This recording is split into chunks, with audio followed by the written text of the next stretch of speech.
श्री गणेशाय नमः.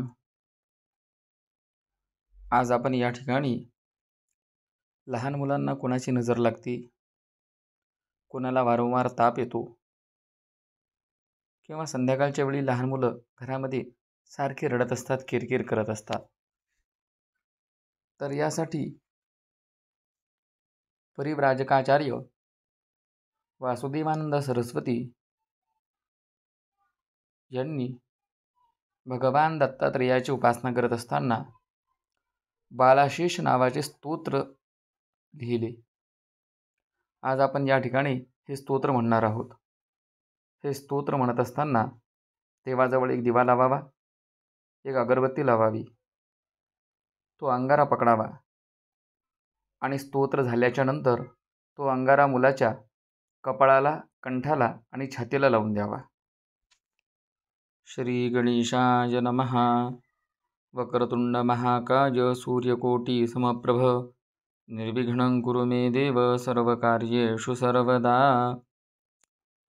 तुझ्याच अंशे बालनिर्मिला अत्रिनंदना परमेशा.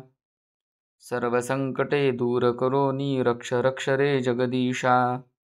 प्रातःकाली सायंकाली दिवसा रात्री केव्हाही शिशुवरी तव कृपा असू दे, चिंता त्याची तू वाही.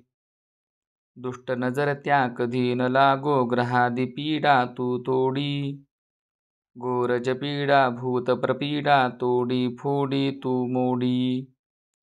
त्रिशूलधारी हे परमेशा सर्व अरिष्टा छेदोनी.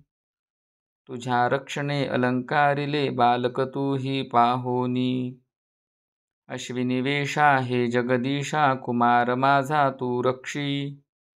झोपी जाओ उभा असो वा असो कुठेही तू साक्षी. दीर्घायु हे बालक होवो ओज बलाने युक्त असो. मुमुक्षत्व तू मला देवुनी बालक चिंता तुला असो. इति श्री परिव्राजकाचार्य श्री वासुदेवानंद सरस्वती विरचितः बालाशीषः श्री दत्तात्रेयार्पणमस्तु.